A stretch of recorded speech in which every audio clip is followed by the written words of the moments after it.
Olá, 18 de novembro de 2018, as principais notícias desta segunda-feira estão aqui na TV Difusora. Domingo foi dia de lembrar as vítimas de trânsito no mundo, mas também de ver mais um jovem perder a vida nas estradas que cortam o Maranhão. Começa a Semana da Consciência Negra. Você vai ver também como foi o primeiro fim de semana da Feira do Livro de São Luís. No futebol, Sampaio vence na despedida da Série B diante da sua torcida e o Maranhão entra em campo hoje pela Copa FMF.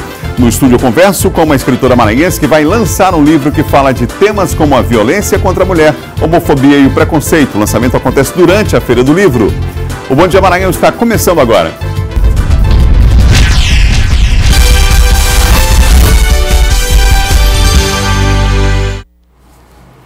Um ótimo dia para você, fazendo uma correção, 19 de novembro de 2018, você ligado aqui na programação da TV Difusora. Um ótimo dia para você que nos acompanha em todo o interior do estado, os amigos aí em Imperatriz, em Caxias, Codó, Coroatá, Barra do Corda.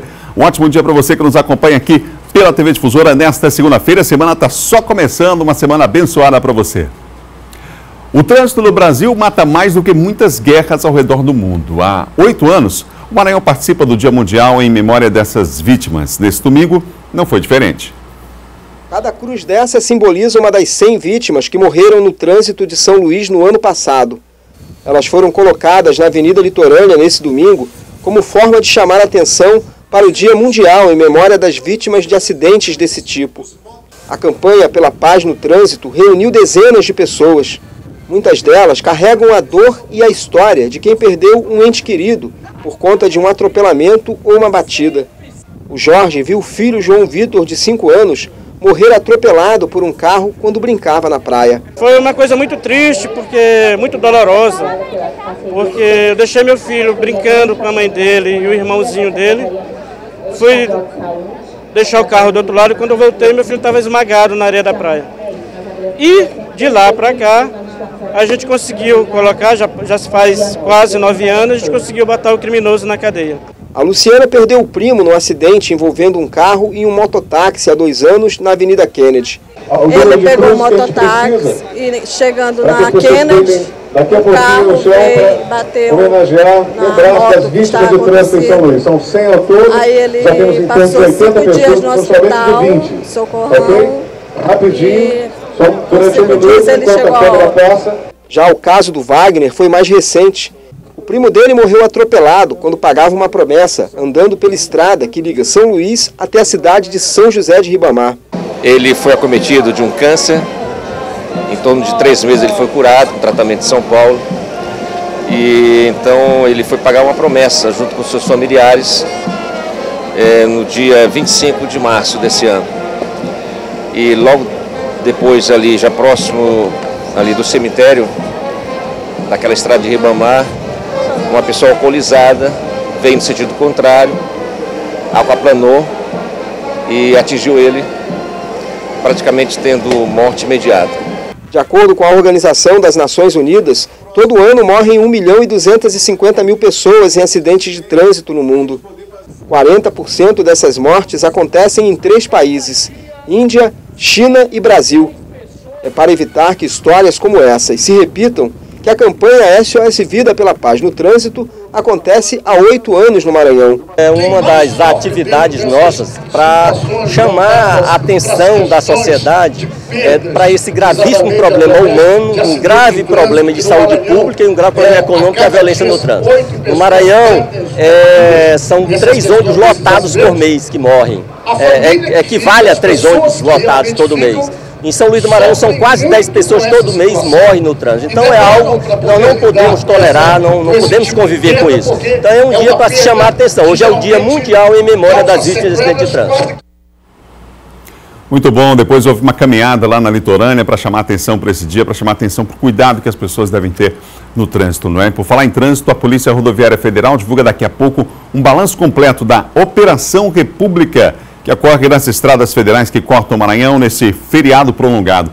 O repórter Eduardo Ericeira participa aqui do Bom Dia. Ele tem informações sobre diversos acidentes, não é, Eduardo, que aconteceram de quinta-feira para cá, quando começou a operação. Bom dia para você. Pois é, olá, muito bom dia, Adalberto, bom dia a todos que acompanham o Bom Dia Maranhão, uma ótima semana a todos, um assunto delicado que deve ser sempre tratado, que é a questão do trânsito, como você disse, Adalberto, daqui a pouco a Polícia Rodoviária Federal, pelo menos essa é a previsão, daqui a pouco, na manhã desta segunda-feira, a PRF deve divulgar o balanço oficial da Operação Proclamação da República. Foi um feriado prolongado, apesar de na sexta-feira muitas pessoas trabalharem, mas também muitas pessoas viajarem no domingo. Ontem foi o dia do retorno para casa. Por conta disso, mais um feriado aí a Polícia Rodoviária Federal, e lembrando que terça-feira também é feriado, amanhã. A Polícia Rodoviária Federal aí desencadeou mais essa operação, Proclamação da República. Na manhã desta segunda-feira deve ser divulgado o balanço oficial, mas a gente já repassa alguns números aqui para os telespectadores, as pessoas que estão acompanhando o Bom Dia Maranhão, e não deve ser muito distante dos números que eu vou falar aqui, Adalberto. Olha, foram pelo menos 14 acidentes, lembrando que a operação teve início na quarta-feira, de quinta até ontem, foram pelo menos 14 acidentes nas estradas federais que cortam o estado do Maranhão, com 12 pessoas feridas. Só ontem, no domingo, o dia que teve maior número de pessoas feridas, foram 7 feridos nos acidentes que aconteceram ontem, nesse domingo. Então, 14 acidentes, 12 pessoas feridas e uma pessoa, pelo menos uma pessoa, morreu. Um acidente que aconteceu na BR-316, no município de Peritoró.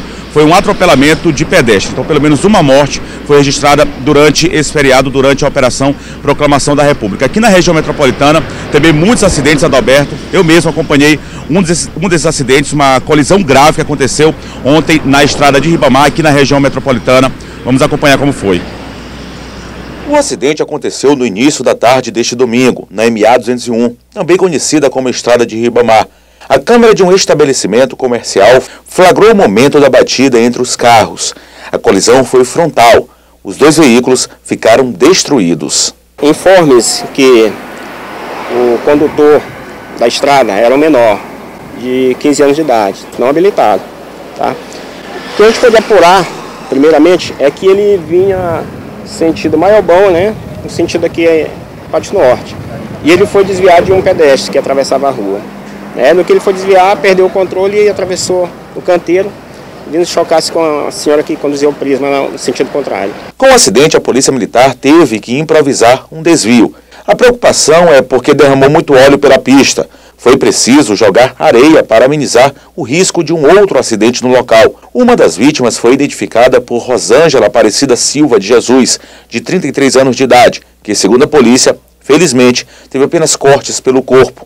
Mesmo a sorte, não teve a outra vítima, que foi socorrido e levado ao hospital em estado grave. Essa MA aqui é uma MA de grande risco, principalmente aos finais de semana. Então a gente orienta os condutores que tenham um pouco mais de tranquilidade ao trafegar por essa MA. Principalmente esse trecho aqui, que quase todos os dias acontece acidente.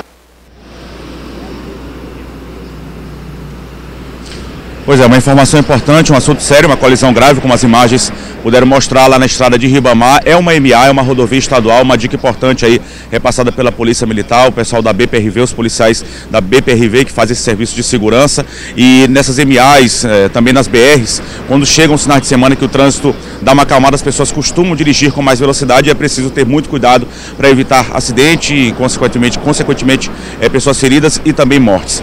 Outro acidente, a gente recebeu a informação, Adalberto, que um outro acidente aconteceu também em uma outra rodovia estadual, só que no sábado, felizmente apenas com danos materiais, na estrada do Araçagi, que também é uma MA, só que nesse caso, como eu falei, segundo a Polícia Militar, a pessoa que conduzia um dos veículos era um adolescente, portanto uma pessoa não habilitada, de 15 anos de idade, como eu disse na reportagem, ela foi socorrida, levada ao hospital. A informação que a gente teve é que ela não resistiu aos ferimentos e acabou morrendo. Voltamos com você no estúdio, Adalberto. Obrigado, Eduardo, pelas informações. Fatos realmente lamentáveis neste final de semana que você viu, a gente abriu o programa falando sobre isso, né? A memória das pessoas que perdem a vida no trânsito, vítimas do trânsito no mundo inteiro. E, infelizmente, esse caso aí da estrada de Ribamar, a confirmação de que o jovem de 14 anos, infelizmente, morreu após esse acidente que ocorreu aí, portanto, em uma das MAs aqui do nosso estado. Bom, nós vamos agora à participação de Silvan Alves aqui no Bom Dia.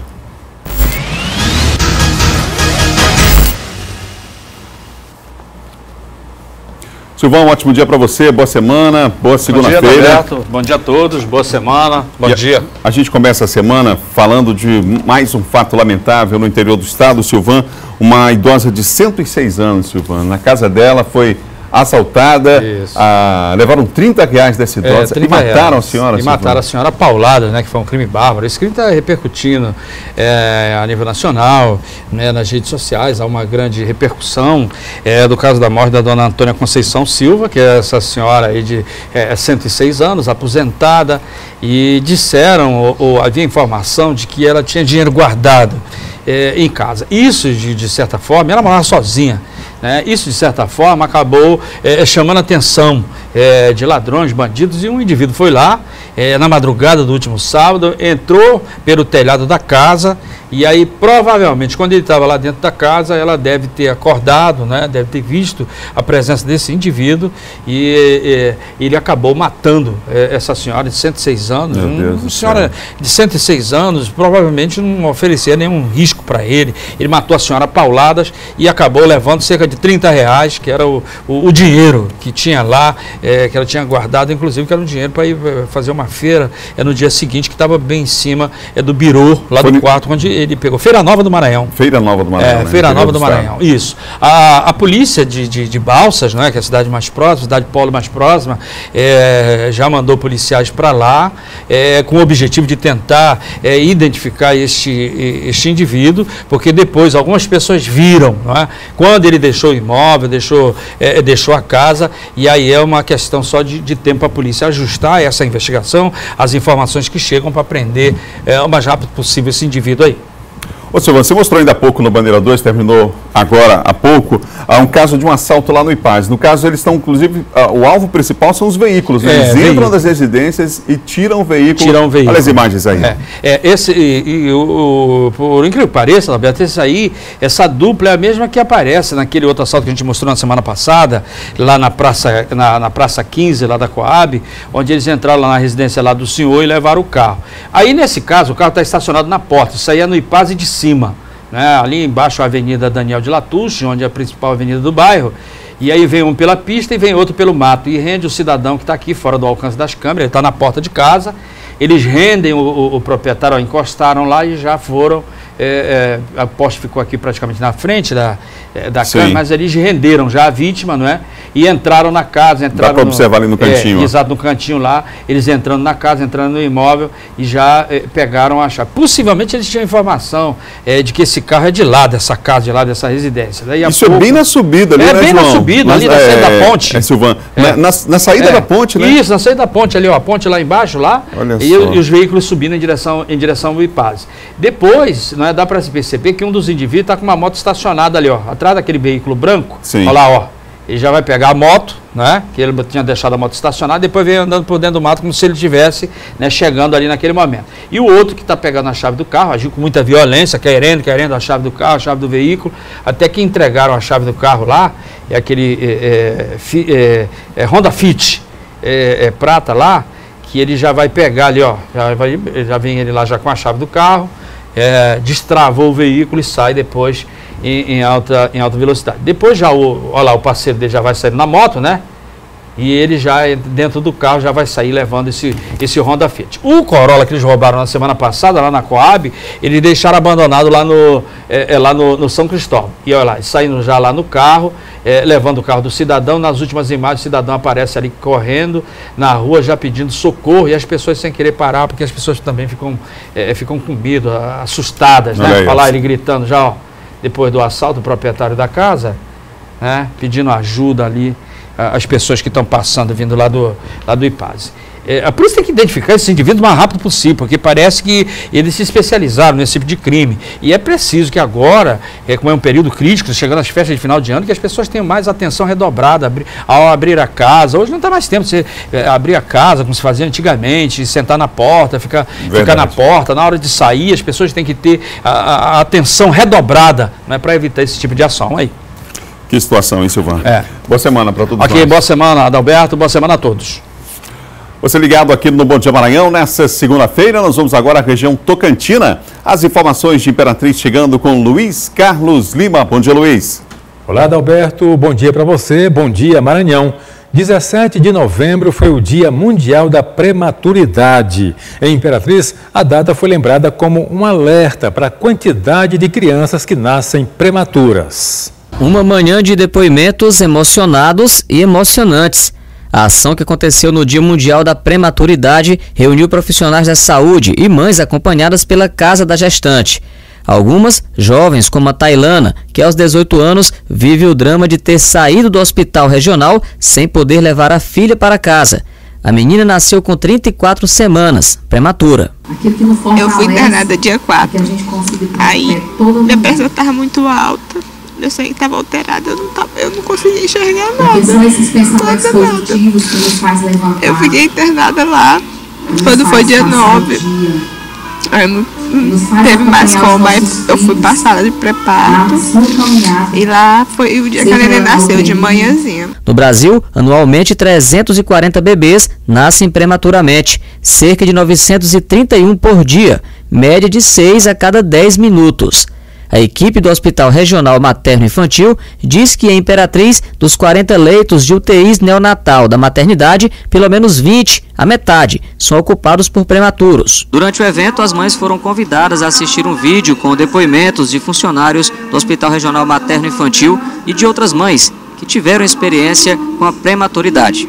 Em Imperatriz, esta foi a primeira ação realizada no Dia Mundial da Prematuridade pela equipe do Hospital Regional e da Casa da Gestante. Não tinha nenhuma ação para esse dia que o mundo se sensibiliza para a prematuridade. Então a gente incluiu Imperatriz nesse rol e desenvolveu um projeto. O Detran registrou quase 24.500 infrações de trânsito aqui em Imperatriz só nos primeiros 10 meses deste ano. As mais comuns foram estacionar em fila dupla e desrespeitar a sinalização. Estacionar ou parar o carro ao lado de outro veículo em fila dupla é uma prática comum para muitos motoristas. O problema é que a atitude atrapalha o trânsito, aumenta o risco de acidentes e, por isso, é considerada infração grave. Nos primeiros 10 meses de 2018, quase 28 mil motoristas foram multados. No total, foram 27.438 infrações na cidade. E as 3 primeiras mais cometidas são por conta de estacionamento indevido. Para alguns motoristas, isso acontece pela falta de atenção dos condutores. De acordo com os dados do Detran, no ranking das infrações está estacionar ao lado de outro veículo em fila dupla, estacionar em desacordo com a regulamentação especificada pela sinalização, estacionar em local ou horário proibido, transferir o veículo fora do prazo de 30 dias e dirigir segurando o telefone celular. Para o mototaxista Clésio, essa última infração é a mais perigosa. O uso do telefone é demais, não provoca muito acidente no telefone. É isso, Adalberto. A gente se despede desejando uma boa semana a todos. Obrigado, Luiz. Para todos a Imperatriz, uma boa semana também. São 7h16. Confira agora o nosso giro de notícias. A Federação do Comércio e os sindicatos patronais filiados informam que o comércio de São Luís vai funcionar em regime de horário livre amanhã, terça-feira, feriado estadual do Dia da Consciência Negra. No entanto, o trabalho desse dia é considerado extraordinário e deverá ser pago com acréscimo de 100% sobre o valor da hora normal trabalhada, além de gratificação no valor de R$ 60 para cada empregado que assim trabalhar. Os bancos não vão abrir. As atividades essenciais, tais como farmácias e supermercados, que já possuem autorização para funcionar em dias de feriados, não fazem parte do ajuste e ficam isentas do pagamento da gratificação acertada entre as entidades sindicais das empresas comerciais e dos empregados. A Marinha do Brasil emitiu alerta de ressaca para a faixa do litoral nordestino, entre as cidades de Touros, do Rio Grande do Norte, e São Luís, do Maranhão. A ressaca com ondas de até 2,5 metros, oriundas das direções norte e noroeste, começa a partir de 9 da manhã de hoje e vai até as 21 horas da quarta-feira. A Capitania dos Portos do Maranhão recomenda que as embarcações de pequeno porte evitem navegar em mar aberto nesse período e que as demais embarcações redobrem a atenção quanto ao estado geral dos motores e casco, bomba de esgoto do porão, equipamentos de comunicação e demais itens de segurança. O alerta também serve para evitar o banho de mar em áreas que estejam em condições de ressaca. O menino que se queimou em uma carvoaria do município de Buriticupu foi transferido no último sábado da cidade de Imperatriz para o Hospital das Queimaduras em Goiânia. A informação foi dada pela Secretaria de Estado de Saúde. A secretaria está garantindo todas as despesas. João Miguel também está recebendo todo o auxílio do tratamento fora de domicílio. As pessoas que quiserem fazer doações para ajudar o menino João Miguel podem colaborar por meio da conta oficial da mãe da criança, Idenilza Costa da Silva. Você viu o CPF na tela, o número da conta é 35879, dígito 7. Vamos repetir? O Banco do Brasil, agência 3642, dígito 0, conta corrente 35879, dígito 7. Idenilza Costa da Silva é a mãe do João Miguel, CPF 64040607368. Essa é a conta oficial. Tem muita conta aí, muita gente espalhando aí o número errado, né, da conta para ajudar essa criança que passa por um momento difícil. São 7h19. No próximo bloco, confira como foi o movimento no primeiro fim de semana da Feira do Livro de São Luís. E mais, governador Flávio Dino rebate fake news e garante pagamento do 13º salário. Assunto para John Coutrin no quadro de política. Imagens ao vivo da vida dos holandeses. Eu vou voltar no nosso estúdio avançado, a entrevista gravada no nosso estúdio avançado lá na Feira do Livro, conversando com uma escritora maranhense. A gente volta já já.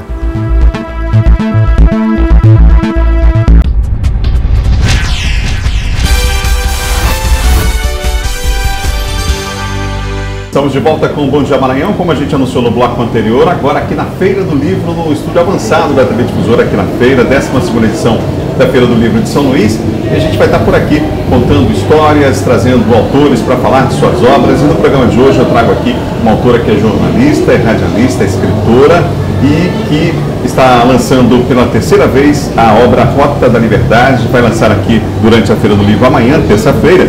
Esse livro que é um livro de ficção, mas que tem muita relação com fatos reais.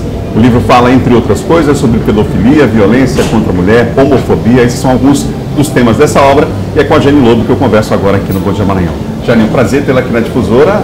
Posso dizer que a casa aqui também é sua. Muito obrigada.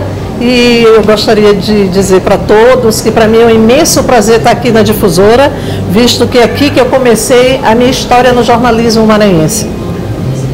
Jane, vamos falar sobre o livro Rota da Liberdade. Nesse livro você usa como personagem 7 mulheres, né, para contar um pouco dessa história. O que elas têm em comum? O que elas trazem em comum?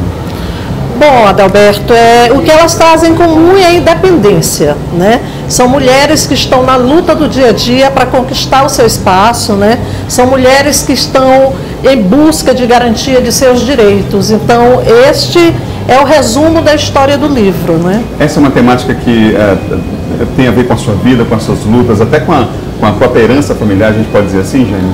Com certeza. Eu tive a honra e o prazer de nascer, de ser gerada por uma mulher que foi à frente do tempo dela, né? A minha querida e amada mãe, Piedade Lobo, ela sempre foi uma mulher feminista e aplicou o feminismo dentro de casa. Teve 6 filhos, dentre eles 3 homens e 3 mulheres, mas dentro da nossa casa os direitos eram iguais a todos.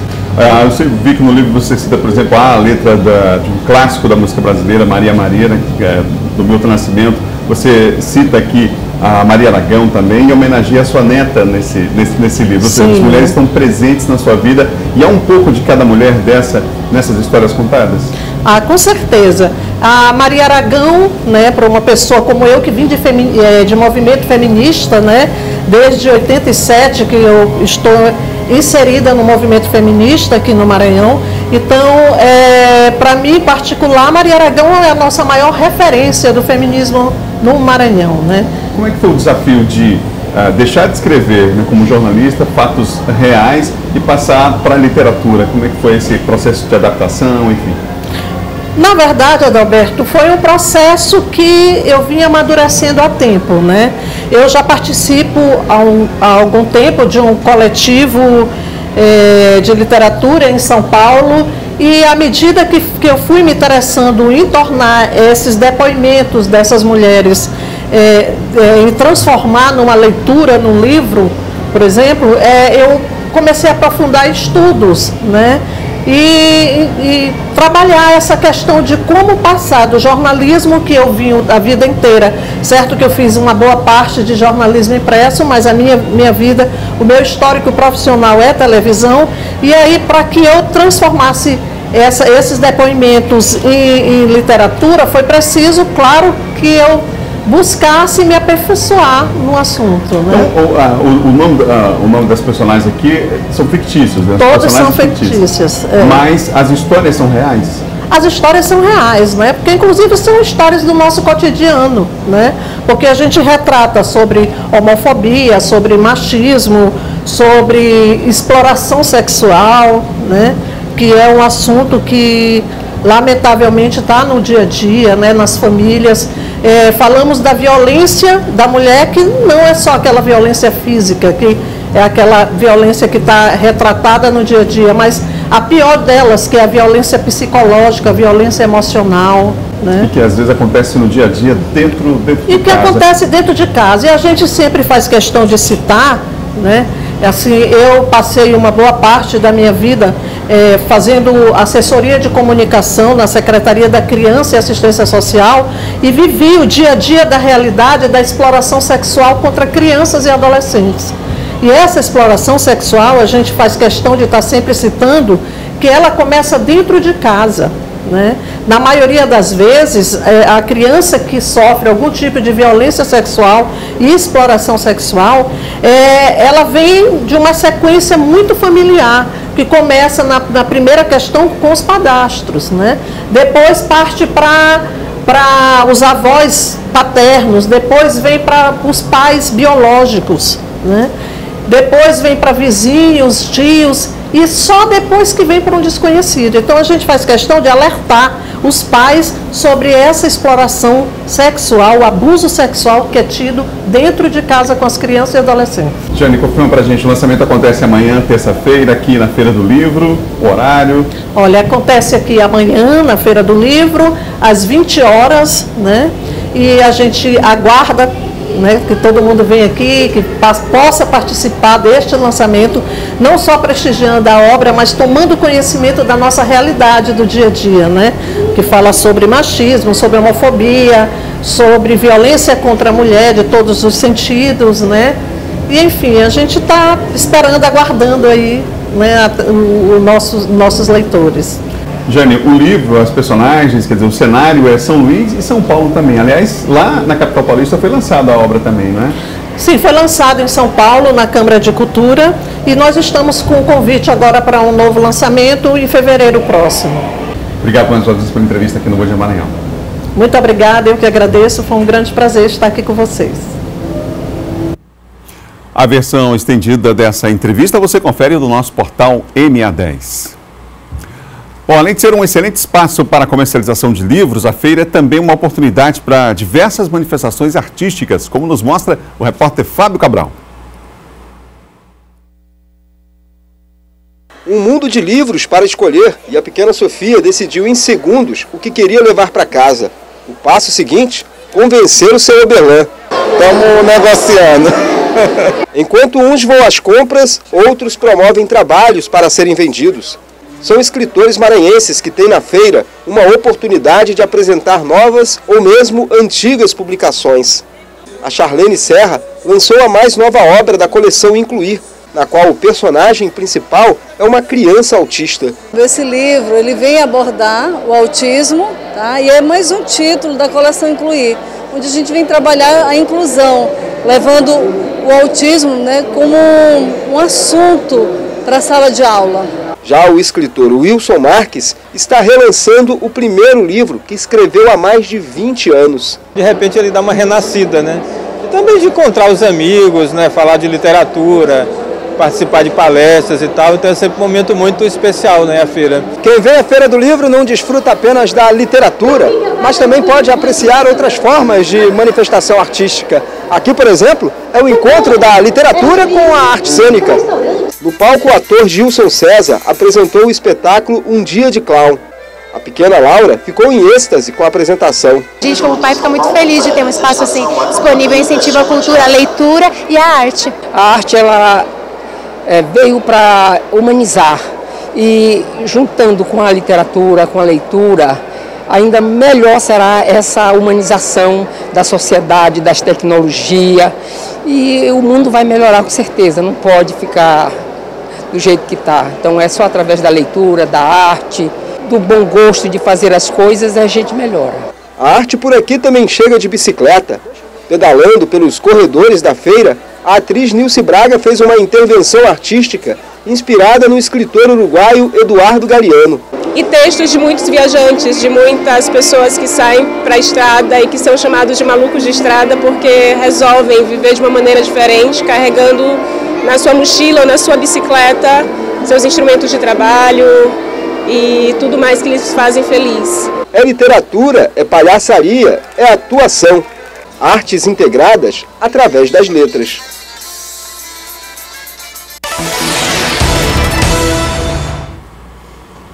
Vamos falar de política com o John Coutrin nessa segunda-feira. Vai começar bem a semana, John. Um ótimo dia para você, boa segunda-feira. Ótimo dia a todos. Bom, John, a gente começa falando sobre o Eduardo Braide, né? E o pastor Gil Denemir. Eles devem mudar de partido? É especular, Adalberto, a mudança dos 2 deputados federais maranhenses eleitos pelo PMN. Tanto o Eduardo Braide quanto o pastor Gil Denemir, que foi pastor eleito com apoio da Assembleia de Deus no estado do Maranhão, eleito deputado federal. Então, eles dois estão no PMN e são sondados pelo PSL. O PSL, que é o partido do presidente eleito Jair Bolsonaro. O PSL, Adalberto, elegeu 52 deputados federais e pode ser a maior bancada porque deve aí a especulação, a possibilidade de mais de 10 deputados federais migrarem para o PSL, ou seja, seria então o PSL a maior bancada federal ali com 62 deputados. Hoje a maior bancada é do PT com 56 deputados eleitos, ou seja, do Nordeste também são sondados nomes, sondados aí 10 nomes. Entre esses 10 nomes estão 2 deputados federais maranhenses, como nós estamos falando, o Eduardo Braide e o pastor Gil Denemir. Eduardo Braide, que tem um projeto político para a Prefeitura de São Luís daqui a 2 anos. E é claro, ele avalia com muita cautela qual partido concorrerá ao cargo de prefeito de São Luís. E um desses partidos pode ser o PSL, porque, Adalberto, o que acontece? 9 partidos não alcançaram a cláusula de barreira. O que é a cláusula de barreira? Que alcançasse um determinado número de votos em determinado número de estados, ou seja, que elegesse esses deputados em determinados estados, alcançasse o número de votos. Como não alcançaram, então pode haver a mudança de partido, vai abrir essa brecha para esses partidos que não alcançarem a cláusula de barreira, porque eles perderão tempo de partido e tempo de propaganda. E esses deputados que estão nesses partidos, que não alcançaram a cláusula de barreira, eles têm uma exceção que pode mudar para outras siglas sem ser atingidos pela infidelidade partidária, ou seja, podem mudar de partido e que não terão risco de perder o mandato por conta de infidelidade partidária. Claro, só os partidos que não alcançaram a cláusula de barreira, que são algo em torno de 10 partidos, entre os quais o PMN do Eduardo Braide. Por isso que ele deve sair do PMN, tanto Eduardo Braide quanto o pastor Gil Denemir, e ir, claro, para o PSL, pode ir para o PSL do Jair Bolsonaro. Além do PSL, outra possibilidade de Eduardo Braide é ir para também se filiar, integrar as fileiras do PR aqui no Maranhão. E o PSL, além disso, Adalberto, quer também já a especulação de querer fazer o presidente da Câmara, que é o Luciano Bivar, atual presidente do PSL, já especulou o nome dele, já se trabalha para ele comandar a Câmara Federal ali no lugar do Rodrigo Maia. Ô, João, o governador Flávio Dino usou as redes sociais para rebater fake news em relação a pagamentos. Explica melhor para a gente. O que foi que aconteceu, Adalberto? Uma matéria veiculada, exibida pelo jornal da Globo, causou muito alvoroço, porque lá nessa reportagem do jornal da Globo, mostra entre os estados que poderiam não pagar o 13º, o estado do Maranhão. Só que o que acontece? A partir disso começou a se divulgar nas redes sociais, dizendo aí que o jornal da Globo teria dito que o Maranhão foi consultado e que poderia não pagar o 13º. Aí o Flávio Dino foi para o Twitter e aí ele se manifesta dizendo que o 13º salário dos servidores estaduais está garantido, que não há essa possibilidade de atraso. E claro que ele agrega isso à oposição, a outras forças que tentam atrapalhar a gestão. Apenas para esclarecer, tanto a Secretaria de Fazenda quanto a Secretaria de Planejamento não foram consultados pelo Jornal da Globo. A matéria diz que consultaram as secretarias, os estados, mas as duas secretarias desmentem, né? Desmentem e diz que não foram ouvidas pelo Jornal da Globo. Portanto, está garantido aí, confirmado o pagamento do 13º dos servidores, assim como o salário, ou seja, nesse ano, mesmo com um déficit de 1,6 bilhões de transferências, como o próprio Flávio fala isso, em 4 anos deixou de receber 1,6 bilhão de reais de transferências federais, ainda assim ele disse que garantirá esse ano todos os pagamentos dos servidores estaduais. Ô John, Bolsonaro, a gente já sabe, ele defende aí um corte para os servidores públicos federais em relação aos salários, né? Mas é verdade que ele vai ter um super salário? Vai ter um super salário a partir do ano que vem de algo em torno de 60 mil reais, Adalberto. Por que o Bolsonaro deve ter esse salário? Primeiro, como presidente eleito, ele receberá 30 mil reais.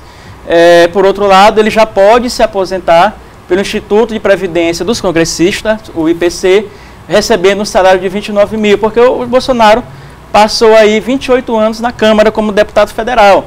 Então, a partir do ano que vem, ele pode se aposentar recebendo 29 mil, e aí pode acumular também o salário de 30 mil como presidente, isso daí algo em torno, somado os dois salários, de 60 mil reais. Resta a pergunta que fica, ele abdicará do salário de presidente, receberá só o salário da aposentadoria? O Bolsonaro aí que, igual o Fernando Collor disse que era o caçador de marajás, que moralizaria as contas públicas, que não aceitaria esses gastos exacerbados. Vamos ver qual a postura que ele irá tomar no próximo ano. É claro que ele tem direito a esses dois salários, não é errado. Ele pode sim receber 60 mil. Aí você pode perguntar, mas o servidor público não pode receber só o que está estabelecido no teto, que é o que recebe o ministro do STF, que é 39 mil reais. O Bolsonaro foge a essa regra porque ele se enquadra aí entre os aposentados do Instituto de Previdência dos Congressistas, ou seja, ele pode acumular esses dois salários, somando 60 mil, passando o teto constitucional, que é de 39 mil reais. Abre essa exceção. Então, por conta disso, vamos ver se ele aceitará os dois salários, recebendo esses provimentos. Quem viver verá. Mil. Quem viver verá. John, boa semana para você. Boa semana da Aberta. Daqui a pouquinho, hoje tem também ponto e vírgula, 6 da tarde na Difusora FM. Um grande abraço. São 7 horas e mais 38 minutos, 7h38, não perca a hora. No próximo bloco vamos falar de esporte, porque o Sampaio venceu na despedida em casa da Série B, não é? Já o Maranhão entra em campo hoje pela Copa FMF, enfrentando o Pinheiro. Bom jogo hoje. E mais, você vai ver também como foi o maior festival de cultura pop e nerd do Maranhão. Depois do intervalo, nós voltamos já com Bom Dia Maranhão.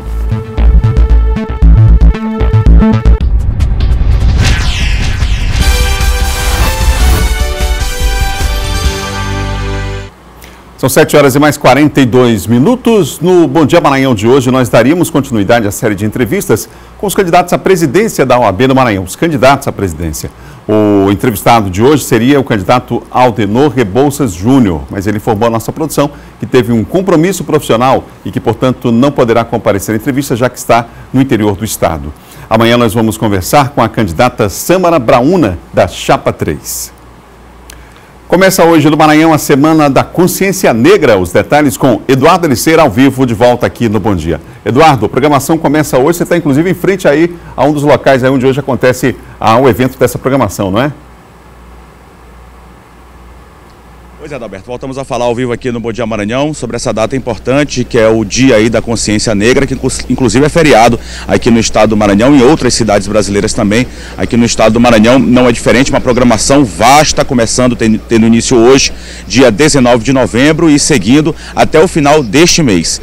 Aqui, por exemplo, segundo a programação, vai acontecer uma reunião, um debate com o tema Identidade Étnica e Saúde da Mulher Negra.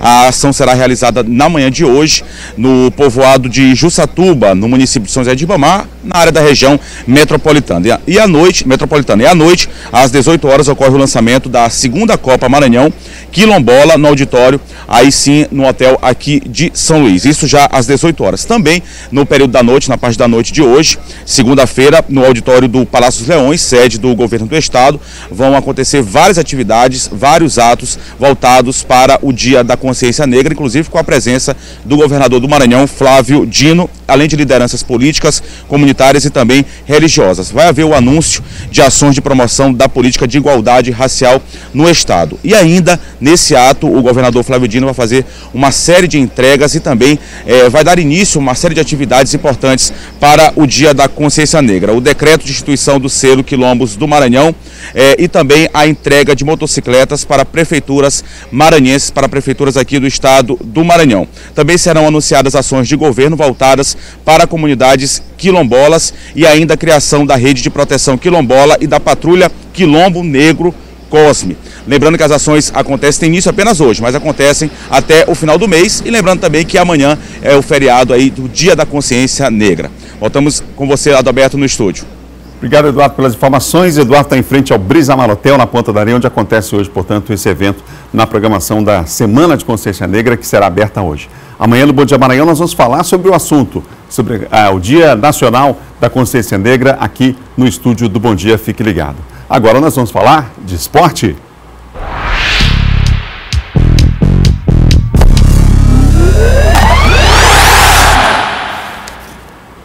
Para falar do assunto, Laércio Júnior. Laércio, bom dia para você, boa semana, boa segunda-feira. Ô Laércio, o Sampaio se despediu, foi com vitória, é verdade, mas ficou aquele gostinho de quero mais no Campeonato Brasileiro desse ano, hein? Ficou aquele gostinho de quero mais, um péssimo jogo ruim demais, o pior jogo da Série B do Campeonato Brasileiro que o Sampaio Corrêa já disputou aqui. Venceu por 1-0, até o pênalti foi mal batido, o goleiro defendeu e no rebote que o atacante fez o gol. No jogo onde observamos um claro descomprometimento de alguns jogadores que já estão pensando na próxima temporada, tanto por parte do Sampaio quanto pelo Boa Esporte. Parabéns aos pouco mais de 300 torcedores que foram ao estádio do Castelão e ficaram até o fim, porque tiveram que aguentar uma partida muito ruim, principalmente pelo time da casa que foi o Sampaio. Dos males o menor, conseguiu a vitória. Veja agora o gol da vitória do Sampaio Corrêa diante do Boa Esporte. O gol da despedida veio nessa cobrança de pênalti de William. O goleiro Igor defende, no rebote ele marca o gol da vitória tricolor. Final Sampaio 1, Boa Esporte 0. E não dá para ter descomprometimento na sequência da Série B não, Adalberto, porque o próximo jogo do Sampaio será contra o Criciúma. E aí tem aquelas histórias, né, das malas na Série B do Campeonato Brasileiro, porque o Paysandu precisa do resultado do Sampaio, o CRB precisa do resultado do Sampaio.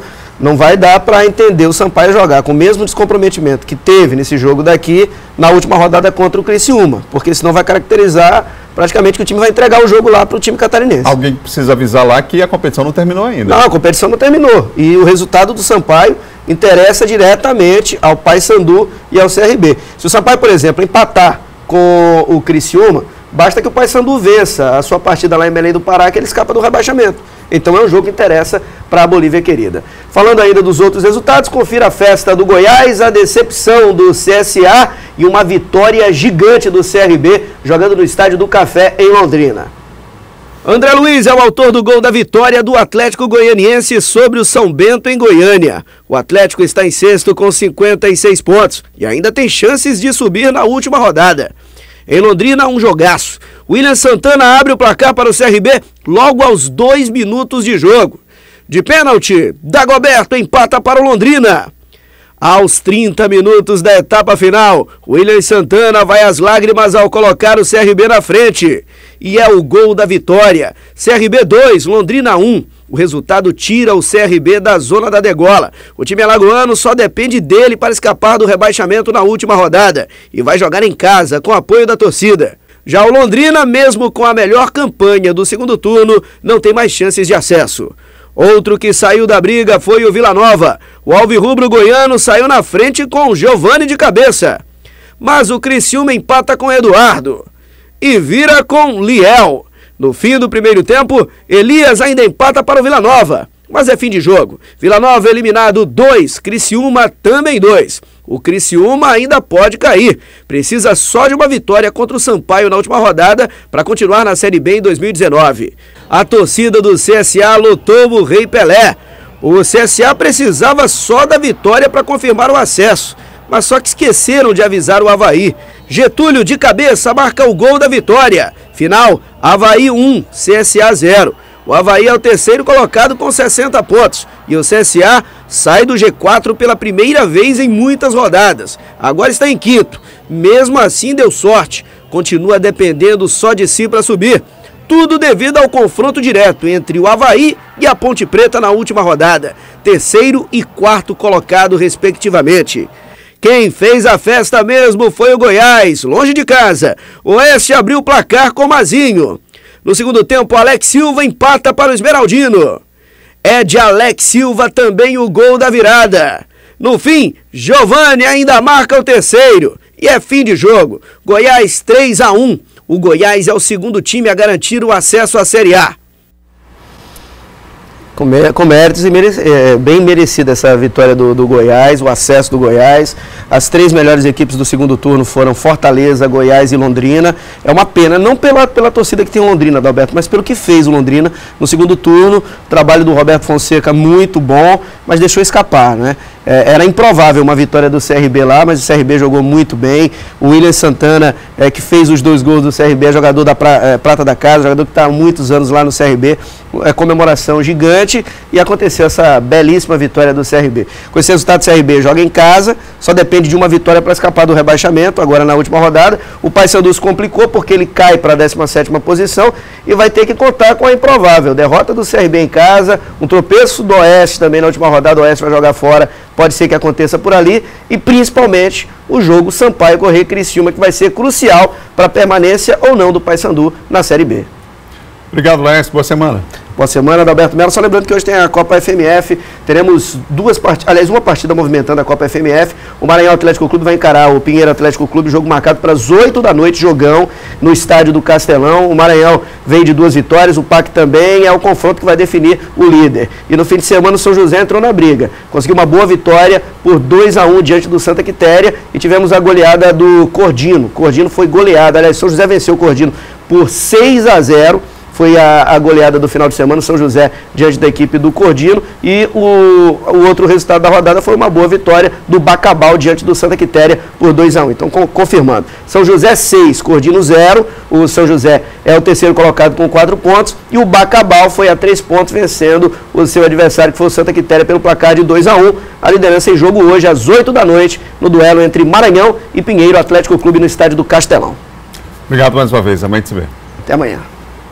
São 7 horas e mais 51 minutos, 7h51, você ligado aqui no Bom Dia Maranhão desta segunda-feira, semana que está só começando. Vamos conferir agora a previsão do tempo aqui na capital, no interior do estado. Vamos lá saber como é que está o tempo. Você sabe que agora nós chegamos aí no mês de novembro, a chuva começa a ficar mais intensa aqui em vários pontos do nosso estado, né? Vamos começar por São Luís. São Luís com céu parcialmente nublado, há possibilidade de chuvisco rápido, gente, em áreas isoladas aqui da capital, hein?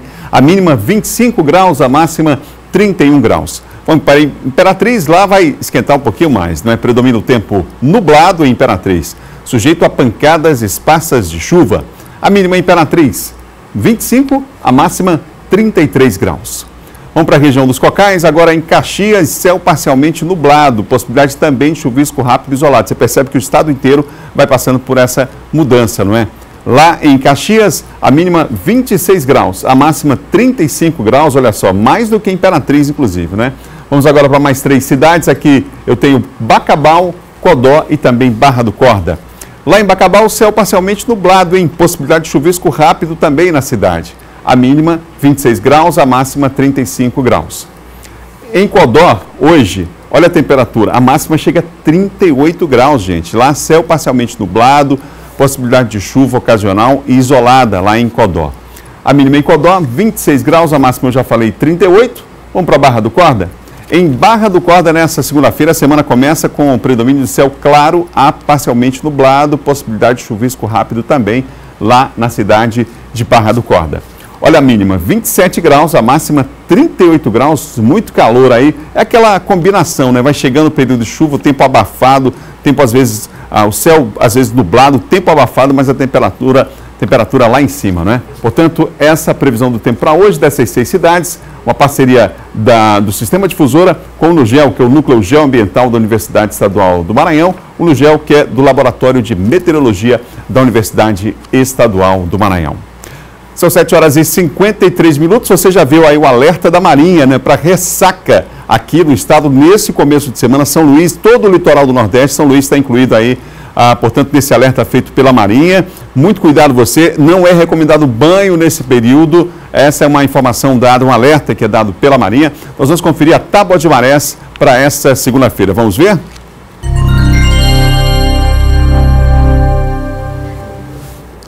Na tábua de marés, 3h54 da madrugada, logo cedo. Olha só, 5,2 metros, maré alta logo no começo desta segunda. Às 10h04, maré baixa, 1,3 metros. Às 16 horas e 26 minutos, maré alta mais uma vez, 5,4 metros. Já aumentou aqui. Às 22 horas e 36 minutos, 1 metro é a maré baixa, essa tábua de marés. Para hoje, aqui em São Luís do Maranhão, a maior variação de marés do país está aqui em nossa capital. São 7 horas e 54 minutos. Aconteceu nesse fim de semana o maior festival de cultura pop e nerd aqui do Maranhão. O repórter Fábio Cabral foi lá conferir.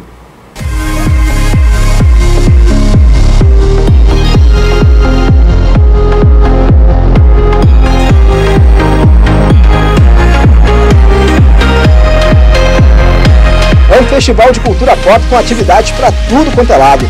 Tem palestra, dança, campeonato de videogame, jogo de tabuleiro, tudo no mesmo espaço e voltado para a tribo de jovens nerds maranhenses. Um evento jovem, feito por jovens para jovens. A gente reúne todo mundo, é um conglomerado de gostos em comum, que é uma celebração. A gente fala isso, né, como comum para todos, é muito legal. Uma atração por aqui é o campeonato de videogame. As mãos não param, os olhos não piscam. Pausa para a entrevista? Dá para falar alguma coisa? Começar agora, não posso? Depois. Para quem prefere se movimentar mais e é fã da série Star Wars, também tem torneio de Jedi. Aqui, cabo de vassoura vira sabre de luz improvisado. É um esporte, a gente faz de tudo para manter a segurança. Apesar de ser de madeira, a gente tem pessoal aqui que treina bastante. Nessa mesa estão expostas coleções de personagens de quadrinho e animações. Um boneco como o do Jaspion pode valer até R$2.000. Mas pergunta pro Igor se ele quer vender. Não, eu não vendo. Por preço nenhum, foi difícil achar. O evento também tem convidados especiais, como o dublador Guilherme Briggs e o youtuber Anderson Gaveta. Os dois passaram a tarde de sábado conversando com o público. A voz do Mickey! Buzz Lightyear, Toy Story, que mais? Optimus Prime, são vários personagens assim que me pedem. Faço essa produção para o meu canal Gaveta do YouTube e vários outros, né, Jovem Nerd e tal. E é legal quando eu venho para um evento desse que eu vejo o pessoal, porque a gente fica lá na sala de edição editando, fazendo os filmes. Então é legal quando tem um evento desse. Maranhão, que eu moro lá no Rio, então vindo para cá para o Maranhão. Então é legal ver a resposta ao vivo, né, das pessoas. Quem quiser levar uma lembrança para casa, também não faltam opções. É só fazer um passeio pelos estandes. Uma excelente oportunidade também de ver pessoas fantasiadas, ou como diz a turma jovem por aqui, fazendo cosplay do personagem favorito. Quem tem mais de 40 anos e vem para um festival como esse também tem outro desafio, identificar os personagens dos cosplays que eles estão fazendo. Esses aqui, por exemplo, são mais fáceis, o Homem-Aranha e o Mario Bros. Mas tem outros que a minha geração, por exemplo, conhece menos. Aqui, por exemplo, são personagens de anime japonês. Já desse outro lado, essas meninas que aqui estão, são personagens de jogos de videogame. Em relação ao cosplay, é algo de tu ser uma coisa que tu nunca pode ser, pelo menos por um dia. Ser alguém que tu nunca vai conseguir se transformar, ou ter atitude, ou vestir certas roupas que você não pode vestir no dia a dia, por exemplo.